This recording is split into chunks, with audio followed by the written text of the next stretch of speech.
and welcome to our Culture magazine on I-24 News. I'm Oded Grober, and today we have a wonderful show for you. The vegan trend takes over Tel Aviv. The opera Brundibar comes to life. And stand-up comedian Todd Barry's unique tour. But first, let's go to MIPTV, the largest marketplace for TV formats, which is taking place in Cannes these days. Earlier in the week, we told you about some of the formats that sold in the event, including Keshet International's game show Boom. To get some more insight about the success of Israeli formats, we turn to Virginia Mouseler from The Wit, a company that researches the global television market, who is currently in Cannes. Hello, Virginia. Hello. So it seems that Israel is becoming a major power in the international TV market. It is. It is already. It has become already a provider for a content provider for the international market. My company is observing all the new shows around the world, and we made a research about the scripted format. A scripted format is a fiction that is adapted in a foreign country with local actors, and between 2010 and now, Israel has become the second country that exports the more scripted scenario to other countries. So it is an international force for television content. And what's so special about Israeli content? Why do you think it's so successful? So I think, and personally, I am always fascinated by Israeli creativity. First, I think in terms of game shows, there have been a few formats, a lot of street game shows that were rather, that could be produced with a rather limited budget, and that was very interesting for other countries, because everybody's looking for game shows that are not too expensive to produce, that you can produce without a spectacular set. And in the scripted, in the scripted area, the storylines are always very subtle, very complex. I have the impression there are always several layers that you can watch it at. Maybe you can watch a thriller. At the first layer is thrilling, but the second layer you have very interesting characters, very interesting profiles, and every character is a story by itself. You even did a special presentation on Israeli TV in the global market, right? What did you show? Yes, I decided to do a special presentation about the big hits of Israel, the new concepts, and really I have a very difficult choice because there are so many. You have so many creative producers with interesting new shows and interesting new concepts, both in scripted and non-scripted. So I had, I'm usually doing a couple of conferences here in Cannes at MIP, and I had Israeli shows in every conference. As you know, I'm an expert in international television, so I watch approximately 1,000 shows per month, and among those shows, I think here in Cannes, I had maybe 20 interesting shows from Israel this year, so this is impressive. Right. And what were some of the global trends you saw in the market this year?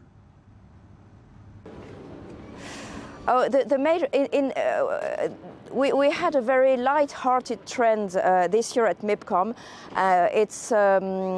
There were a lot of game shows, a lot of dating shows that were light-hearted and happy.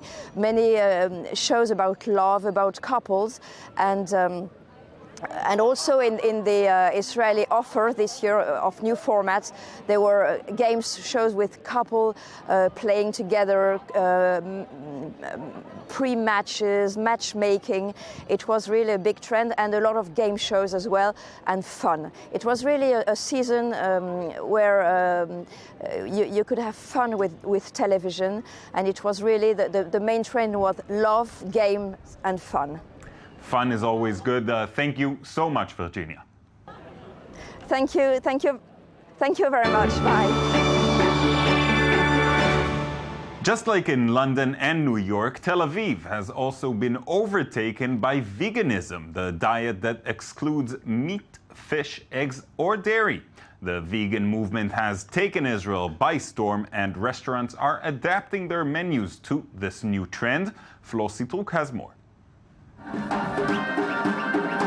Vodka, loud beats, and green vegetables. Considered one of the trendiest places in Tel Aviv, the bar and restaurant Nanuchka has been transformed overnight into an entirely vegan restaurant.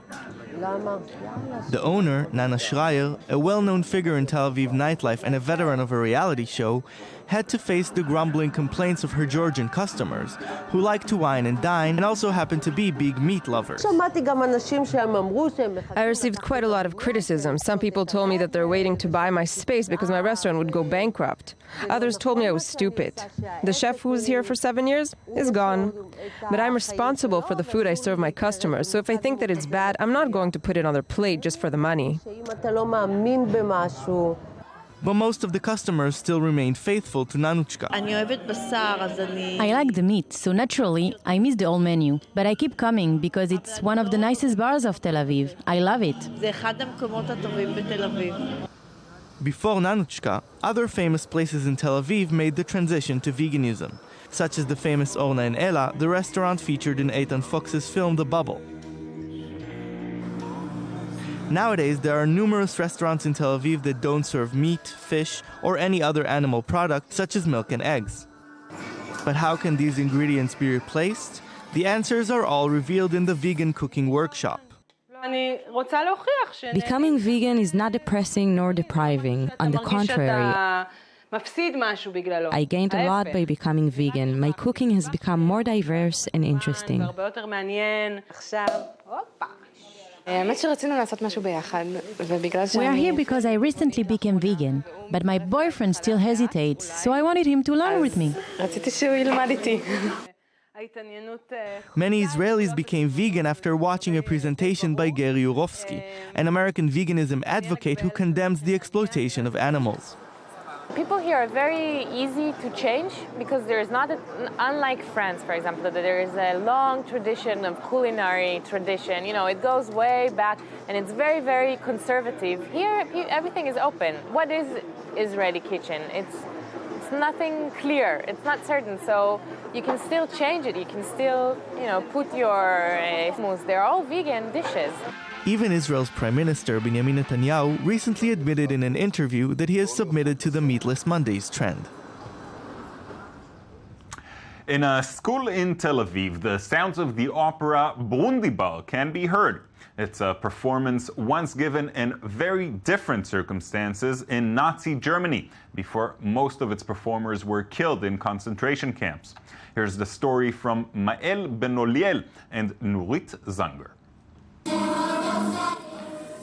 It's a children's opera written in 1938 and performed for the first time in September 1943 by the children of the Theresienstadt concentration camp. Nearly 70 years after the end of World War II, it's being revived in Israel. The opera Brundibar was written by Adolf Hofmeister and Hans Krasa. It tells the story of a brother and sister who defeat evil and tyranny thanks to a friendly spirit and ironclad solidarity.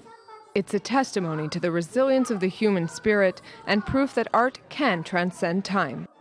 It could give us a chance to meet Holocaust survivors, to learn from their experiences, to learn about how music and art and drama and poetry help them to survive. The credit for this initiative goes to the American International School of Even Yehuda, a small town in the north of Tel Aviv. Well, we're very proud that the American International School in Israel can become a partner to the community, the broader community in Israel, to the memory of those who endured and were murdered and survived the Holocaust, and opportunity for us to share in that memory and share in honoring all those who lived through that experience. In September 1944, after 55 performances, the opera was staged for the last time in front of a Red Cross delegation, which came to inspect the camp of Theresienstadt after hearing rumors of genocide by the Nazis. 2 weeks later, most of the artists from the camp, as well as the children of the opera, were deported to Auschwitz and gassed. Ella was there and survived this tragedy. Today is a very big day for me because I was singing one of the children of Terezin in the opera Brundibar. I was the cat 55 times, and I stayed in the same camp for 3.5 years. Today, it's Margarita who took on Ella's story. Memorable. I feel like I'm a part of such a grandeur experience, and I'm definitely going to remember this forever. And it's the greatest honor for me to stand next to you, and I want to do the greatest job tonight. It will be, even for me, my dream comes true. Thank you. I'm so glad to be a part of your dream. Many decades on, in a very different setting, the children in Tel Aviv are bringing the opera full circle. In just a moment, we'll hear about a special comedy tour by Todd Barry, but first, some cultural highlights from around the world. The Florentine Circus and Circus Art Group are coming together to present Hinomizu, a performance combining 4 different worlds. 15 Israeli and international acrobats will put together a performance that combines these essential forces: wind, fire, water, and the spirit world. The performance offers a fascinating spectacle for the entire family. You can see Hinomizu at the Jerusalem Old Train Station until April 22nd. The annual Salon de Mobile International Furniture and Interior Design Fair is being held in Milan, with 300,000 visitors from 160 countries expected to attend, and over 1,400 items on show. This year, fans of new technologies and innovative objects can also see the Furu Salon, a mini lounge that offers unusual objects like a mirror MP3 player, wireless lamps, surveillance cameras in the form of birds, or night tables that recharges your phone. The exhibition is held until April 13th.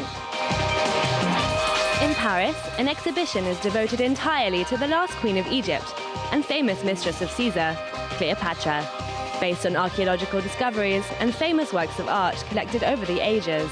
The exhibition shows how Cleopatra became a cultural icon from the late 16th century. Visuals ranging from paintings, sculptures, and films are all displayed to shed light on Cleopatra. You can visit the exhibit until September the 7th.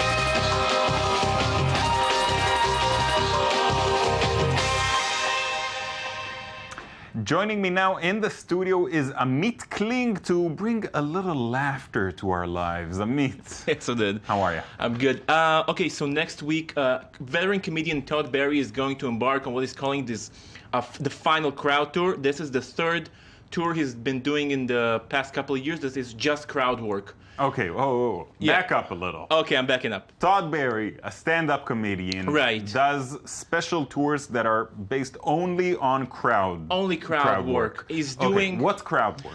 Okay, there's, usually a lot of comedians, they mix the two. They go out and they do the written jokes, or they improvise a bit around them. And sometimes they just go to the crowd, they talk to them. The late great Patrice O'Neal was a huge master of crowd work. He would talk about relationships, and then he would turn to the crowd and go find some couple and go tell the guy, "What's your fantasy about killing her?" Like, how? I know you're thinking about it. How do you do it in your fantasy? But Todd Barry, it's not going to be his 3rd tour when he's not performing any written material. So wait, he does the whole show just speaking to the audience. Just speaking to the audience. So there's nothing prepared in advance. Right. And what's interesting... So there's an upside and there's a downside, because on the one hand, he doesn't have to do any work beforehand. On the other hand, he has to be it's a risk. Very quick. It's a huge risk. And Todd Barry, Louis C.K. has released on his website for $5 a sort of a concert film that takes footage from a few dates he did on the second crowd work tour, and that's available for free on Louis C.K.'s website. $5. $5, and it's it's a great special. It's not always hilarious. It's very interesting. Right. And what I found really interesting about Barry's work is, most comedians use a joke as a trampoline to start talking to the audience. He just goes up on stage and goes, okay, what's your name? What's your story? What's your story? What do you do? He just talks and he plays around with them. Stand-up / weird interview improv thing. I was gonna say psychotherapy, but sure. Also, isn't all stand-up stories psychotherapy? But what's I think is very unique about Barry's crowd work is how non-mean-spirited he is. He never really makes fun of the people in the audience. He's actually interested in their stories. Now, he makes jokes around, but he's not really making anyone feel bad. He, in one great bit, he goes to a guy and goes, what do you do? I'm a musician. What's your band called? Avant Abstract. I did my business cards in that font. That is funny. Thank you, Amit. Thank you. Thank you for joining us as well. We'll be here again next week.